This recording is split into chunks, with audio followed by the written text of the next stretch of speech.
If you are looking to open a terminal in Google Colab Notebook, then this colab-xterm tool is your friend. I just stumbled upon it on Stack Overflow and then read through this repo, and this is awesome. There is also a full blog post on it by this author Dave Flynn, and you should read through it if you're looking to do more with it. Let me show you from their Colab notebook how to run it. There are only two commands you need to run, and you're all set to go. The first command is to install this Colab Xterm. So click on play, and this is a Google Colab notebook. Click on run anyway.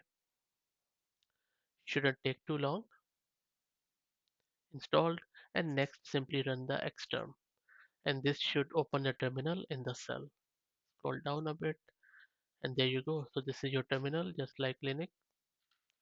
Type any command here, and then all the Linux commands you can type in this terminal. So how cool is that?